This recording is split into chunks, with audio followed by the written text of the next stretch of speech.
principles. One of the goals that I had as Marshal during these last couple of years was to put together a training video, which did not happen. But this teaching session provided a fantastic opportunity to do some groundwork for that. And Baron Joel here is going to be recording for that purpose. So once he is set up, I'm going to go ahead and begin. I've taught this class only once before, so I'll kind of be figuring it out as we go along, and it's been about a year since I did the last one.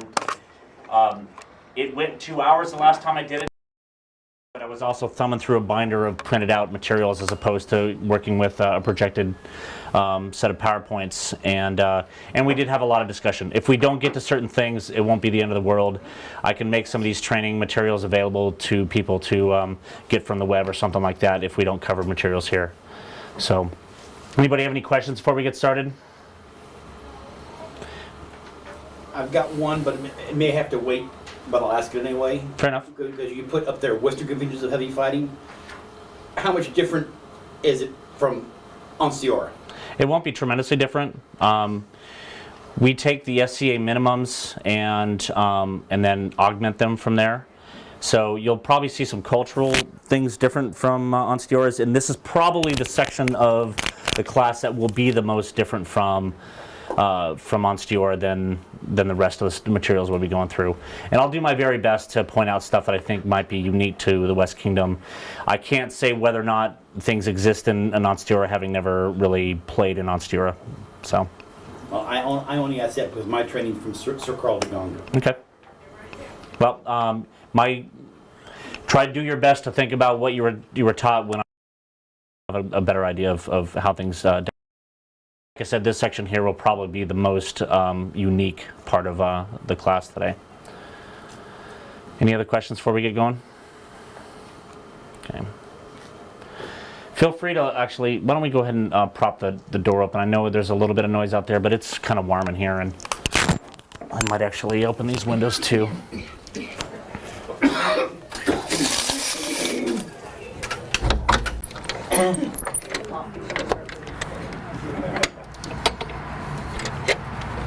That is one painted over hinge.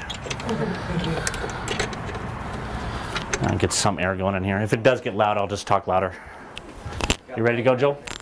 Okay. Alrighty, folks. So I know the writing on that's not the best, but conventions, they're not rules, right? They are sort of a code of conduct, if you will. We have a variety of conventions in the West that we call out specifically that diverge from rules. Rules being, of course, no hitting below the knee, for example. But a convention would be, give me a good example. What? I have a thrusting tip. Oh, My yes. name is Alden. Exactly. Presenting your thrusting tip as a point of courtesy. As I said before, this is going to be the section that's going to be the most unique Western thing. Western conventions define us as Western fighters, passed down from fighter to fighter. In opposition to rules, those are specific, codes of conduct that you must follow versus suggested followings.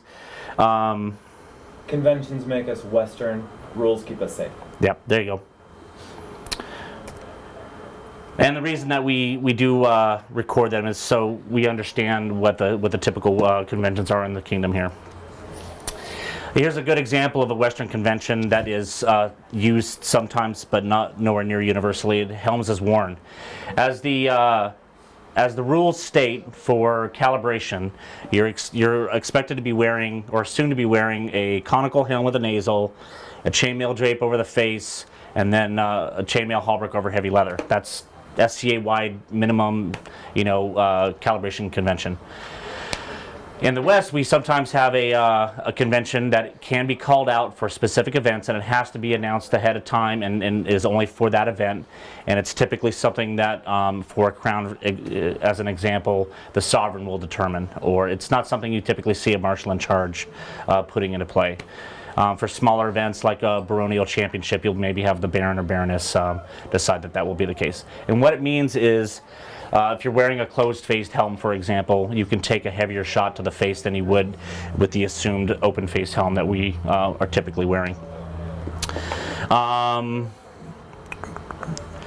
It is really important that if this particular type of convention is established for a tournament, that it is announced very very clearly at the beginning of the tournament so all the fighters understand what's going on and we're all playing on a level playing field. But don't break the plane of the knee. So the way that the rule is for fighting an opponent on their knees is you want to be able to allow your opponent to raise vertically from the ground. Can somebody stand up for or come out for an example here? I'm wearing a skirt that would go that way. So go on your knees here. So he's straight up and down and it's perfectly legit. If he leans back, I can pursue him. But as soon as he wants to come back up, I have to give ground to allow him to be vertical. That's how the rule states. We use a guideline of an imaginary line that runs across the plane of the knees. And that guideline is, don't step past that plane. Right? He's still vertical, but I'm now stepping past that plane and I'm crowding him. This is something very different from Monstiura. The idea is you want your opponent to have the fair opportunity to fight you from a disadvantaged position. So the plane of the knees is a convention to help guide you to the notion of not overcrowding your opponent. There are exceptions to that. You can maybe step past that plane, but you see here I'm not crowding him at all. And there's another one where you could step past the side of the plane, execute a shot, but you must return, right? So here, and then come back, right? And in that entire time, I'm not crowding my opponent so much that he then has to spend the entire time defending his position more than defending his opponent. Did you have anything on that? No. Good. Defenseless opponent. Let's see here. This was mainly, we had a few tournaments where individuals were taking advantage of their opponent chivalry by putting themselves into defenseless positions to avoid shots. And the reason I wanted this one in was to remind our marshals that when our fighters are out there, if someone throws themselves to the ground to avoid a shot, they're putting themselves into a defenseless position.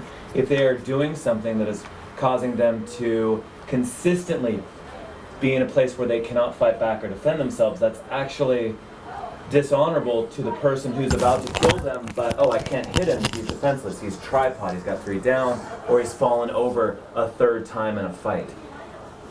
What our fighters are supposed to know, they get 1, 2nd one, hey, watch it, 3rd one, we allow for the marshals or the king to say, hey, you're done. You are not fighting in a chivalrous manner. Yep. Although this is sort of hard to call a convention because there is a rule that says you cannot make yourself purposefully defenseless, i.e. running out of the ring in a single combat, falling to the ground intentionally, dropping your sword, or dropping your weapon and having exposed hands, for example. That actually brings up a point that we'll discuss later, and that is when to call a hold regarding a fighter dropping their weapon, but we'll get to that a little bit later. Declaring the intent to use a thrusting tip. We talked about this earlier. It's not something you have to do, clearly. This was born out of the time when thrusting tips were not at all commonplace. We just started to go to the experimental, quote, experimental low-profile thrusting tips, i.e. the thrusting tips used to have to be really big, larger than the diameter of your sword. Now it's the diameter of your sword, or bigger, and then 3/4 of an inch of padding. Therefore, low profile, harder to see. We don't require the red tips that we did when it was an experimental process, but it has to be contrasting to the rest of your sword, just like your shield edging is. But a lot of people sometimes will throw a piece of tape on the edge of their sword, even if they don't, or on the tip of their sword, even if they don't have a thrusting tip. So yes, it is considered a courteous behavior to present your sword to your weapon to show them you have a thrusting tip, make them aware of that. That way they understand what they're coming across. Once again, not a rule, a convention that we follow here in the kingdom. So the red tip is not actually necessary anymore. You can actually make it contrasting like a blade. Mm-hmm, exactly. So be the blade and then a blade tip too? Yes, exactly. Oh, okay. Yeah, the red tip we took out of the rules, I don't know, probably about 4 or 5 years ago. I still Yeah. get every once in a while, Marshall will go, well, you need a red tip. But I'm like, actually, that's been changed. Yeah. Yeah. So that brings me to a larger point here. The reason I'm trying to do these classes is because we have too much of that. Too much of marshals taking the field who haven't read the rules and who knows how long, or maybe didn't know them in the first place, or are somehow otherwise uninformed. I don't want you to be uninformed. I want as many marshals as I can in this kingdom, and I want you all to be informed. And that's what I'm trying to do here. Legged opponent. So, in the context of a fight, a fighter accepting a good blow to a limb that they cannot use anymore for the remainder of that fight does not constitute a stoppage of the fight. You know, you're not calling a hold. You're not allowing them, you know, a whole break time to become accustomed to the situation they're now in. However, it is very commonplace in this kingdom to exercise the convention as a fighter to allow your opponent to go to his knees without too much consternation. Allow him to or her to find the proper arm protection and put their dead arm behind their back. But it is still within their rights, according to the rules, to continue their fighting procedure and strike you if they can. And this convention addresses that allowance in a courteous fashion. Plate is proof. This is something we see in melee war scenarios on a semi-regular basis. The plate is proof convention, it's similar to the helms as worn. If you're wearing any measure of plate, and sometimes they'll extend it out to like boiled leather or plastic, that sort of thing. If you're wearing any amount of plate of, I think it's like 5 inches or greater of continuous metal. I thought it was a 4x4. Yeah. It might be 4x4. It goes around. We're doing these so we know the rules. Right?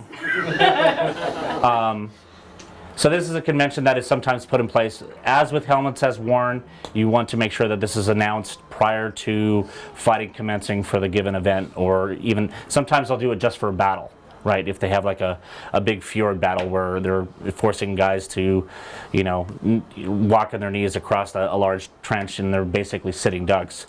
It's a way to kind of level the playing field sometimes. Versus Arrows. Sorry, missile weapons. It doesn't usually apply to ballista bolts, you know, larger sized javelins, any of the larger missile weapons. What are we talking about here? I'm lost. The big picture. All right, So if I have a big chunk of metal on my body that is bigger than a 4x4 square and an arrow hits me, I don't take it. yeah, Okay. it is If I have a proof 4x4, against that arrow. I don't take it if we say plate is proof. If it is 3x3, that's not part of the rule. If I'm used to the idea that it has to be metal, not that it's extended to plastic or leather. It's rarely done that way, but yes, in general it has to be metal. Yes. I know, I'm always curious. I'm mostly a combat archer, and the plate is proof, especially as it relates to helmets. Mm-hmm. It seems to imply that it's impossible to shoot someone in the head with I slot. Eye slot. Or if they're wearing a grill, then anything in the face. So But anything off of the any solid piece of metal or overlapping pieces of metal that measure 4x4, as we're saying, is invulnerable to missile combat or missile That's weapons. established by the marshal before the fight. And this is a rule that we've mainly seen at some Missinauga wars, depending on what is stated at the beginning, and the other time this pops in is at West Ontario. Yeah. It was actually, Running West Ontario. and it was a point of discussion for Great West, but we opted not to. Does Yeah. the marshal inspect a fighter beforehand and say, yes, you're 4x4? That doesn't happen. It's just courtesy. I mean, just It's rare that somebody's bordering on the edge of the right size of piece of metal, right? They usually have a breastplate or lamellar or scale or something like that, and it's a large piece. From a Although, martial art standpoint, this is a tough one. We are trusting the honesty of the fighter. yep, So yep. And since it's a convention and not a hard and fast rule per se, it is something that we're more willing to allow the honor of the fighter to go.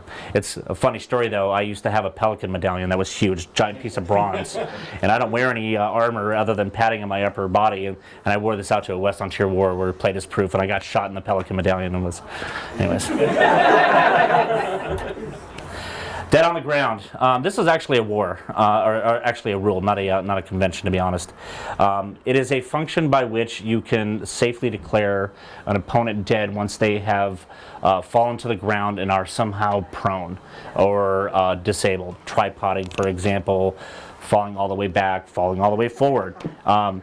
What it does is it prevents the scenario by which somebody falls to the ground and feels they have to defend themselves, and they start smacking people as they go walking by that they think this guy's dead, right?